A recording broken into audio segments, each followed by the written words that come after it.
Vieira Afim-Kwasi. Je dirige SolarPack, une entreprise sociale qui destine toutes ses innovations à l'attention des populations rurales non électrifiées, dans l'objectif d'améliorer leur quotidien, d'apporter un meilleur être aux enfants d'abord, avec la solution SolarPack, qui est un sac à dos solaire, qui est jusqu'alors approuvé être utile aux enfants scolarisés dans les villages africains, même asiatiques, puisqu'on a été aussi sollicité pour équiper des écoles au Cambodge. On a été également en Haïti, faire montre de l'utilité de ce sac à dos. Donc ce sac à dos a approuvé aider les enfants à être scolarisés et rescolarisés, c'est là la clé, d'une année à l'autre. Les parents dans les zones rurales étant davantage motivés à inscrire leurs enfants lorsqu'ils voient véritablement une avancée, un résultat scolaire avéré au terme de l'année, grâce au travail personnel que l'enfant a pu fournir, tout simplement parce qu'il avait dorénavant de la lumière pour faire ses devoirs. Parfois ça ne tient qu'à ça, et les mesures d'impact ont donc démontré que le sac à dos solaire auprès des 90 000 enfants que nous avons pu équiper à ce jour aide les enfants à avoir une vie scolaire sans interruption. Et c'est ce à quoi nous aspirons vraiment à SolarPack, avoir un impact sur les vies non interrompues des populations. Nous continuons notre bonhomme de chemin en essayant maintenant d'équiper les foyers avec des solutions solaires toujours, parce que nous croyons vraiment que le développement durable a sa place avec toutes les énergies alternatives aujourd'hui. On ne peut pas ne pas être impliqué en Afrique avec ce que nous possédons de plus riche, c'est le soleil. On ne peut pas être impliqué dans ne pas être impliqué dans le développement de solutions solaires. Donc vraiment, nous essayons de réfléchir des solutions qui sont tout autant utiles aux encadrants, aux parents, dans l'idée de mettre en place des solutions qui leur permettent d'avoir des activités rémunératrices de revenus au travers de solutions que nous développons ici et là. Donc voilà ce qu'est SolarPack. Comment est-ce que je suis arrivée à SolarPack? J'ai intégré cette structure il y a quelques années dans l'idée de très clairement faire développer leur business. SolarPack existe depuis plusieurs années, depuis au moins 4 ou 5 ans. Et l'idée était qu'il faille développer le business. Donc dans le business développement, on avait donc segmenté les différents marchés que l'on pouvait acquérir pour faire accroître ce centre de profit. Et chemin faisant, je me suis rendu compte que j'étais vraiment dans le chemin de ma destinée, parce que l'entreprise sociale telle qu'elle fonctionnait ne consiste donc pas juste à faire du chiffre, mais faire du chiffre dans l'objectif de développer d'autres solutions dans l'intérêt du bien-être des autres. Donc vraiment, pour moi, c'était exactement la réponse à ce à quoi j'avais toujours aspiré en travaillant dans des entreprises diverses et variées. J'ai travaillé en agence de communication, j'ai travaillé au ministère de la communication, j'ai travaillé pour des projets d'État, j'ai travaillé dans des structures industrielles aux États-Unis, en France, en Côte d'Ivoire également. Et c'est vrai que j'ai toujours eu à cœur de vouloir donner du sens au fait de faire gagner de l'argent ou faire profiter un centre de profit quel qu'il soit. Et cette vision que j'avais donc vraiment envie de faire aboutir, je la vois se réaliser aujourd'hui en mettant à disposition de SolarPack mon énergie, mon investissement, mon travail, le relationnel, et c'est vraiment très très très gratifiant.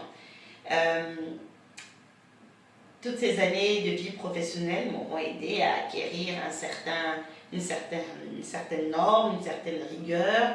Après mes études, le bac plus 4 que j'ai eu en management et affaires internationales, il s'est agi d'avoir une expérience professionnelle qui a vraiment réussi à normer et organiser vraiment ma façon de travailler. Toutes ces expériences professionnelles que j'ai eues au final m'auront donné de pouvoir mettre à disposition ses capacités.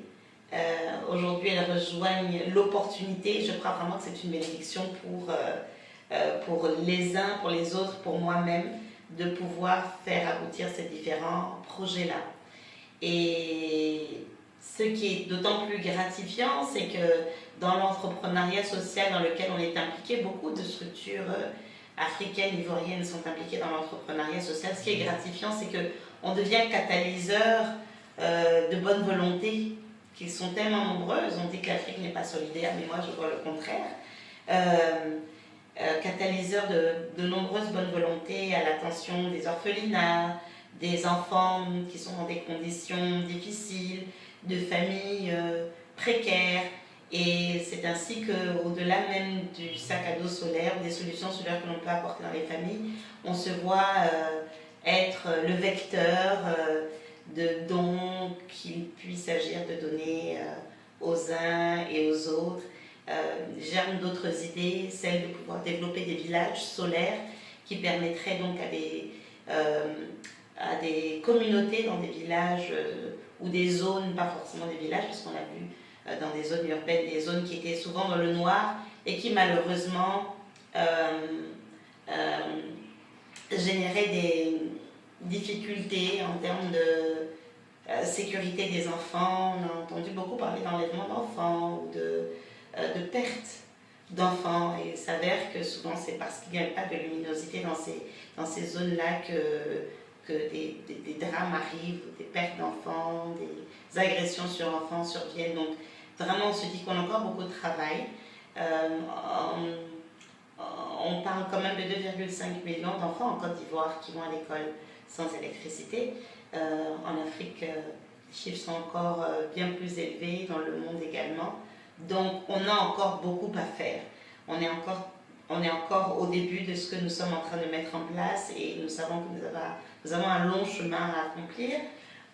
En termes industriels, aujourd'hui nous fabriquons à l'étranger, mais nous savons que nous allons très prochainement développer, mettre en place une unité d'assemblage des sacs à dos solaires ici en Côte d'Ivoire et ailleurs en Afrique, qui pourront donc réduire les coûts, réduire les délais de production, nous permettre d'acquérir des stocks et être vraiment encore plus réactifs face à la demande qui est grandissante. Voilà ce qui est de mon expérience. On m'a demandé de savoir comment est-ce que j'arrivais à joindre tous les bouts, parce que c'est vrai qu'aujourd'hui je suis à la tête de cette entreprise, je dirige un réseau de femmes entrepreneurs, je suis maman de 7 enfants et j'essaye en tout cas de mener à bien toutes ces activités dans une harmonie. La limite est souvent gommée. Je reconnais que je ramène souvent du travail à la maison, ou que je ramène souvent les enfants au travail. À un moment donné, ce n'est plus vraiment une activité professionnelle contraignante, c'est mon mode de vie. Je crois que lorsque l'on arrive en tant qu'entrepreneur, et c'est ce qui motive à vouloir entreprendre par soi-même, ou vouloir entrer dans une voie qui est propre à ce à quoi on aspire, c'est le fait qu'à un moment donné on ne travaille plus pour se sustenter, mais on est dans une activité qui régit sa vie, et c'est ce dans quoi j'évolue maintenant, et bon, j'en suis très satisfaite, surtout si ça peut bénéficier à d'autres également, et voilà. Donc faites comme nous, entreprenez, soyez heureux. Je ne dis pas que c'est la seule voie et la meilleure voie pour pouvoir gagner sa vie ou évoluer dans sa vie. En tout cas, moi, c'est celle que j'ai trouvée me convient bien, et j'avais envie de la partager avec vous. À bientôt.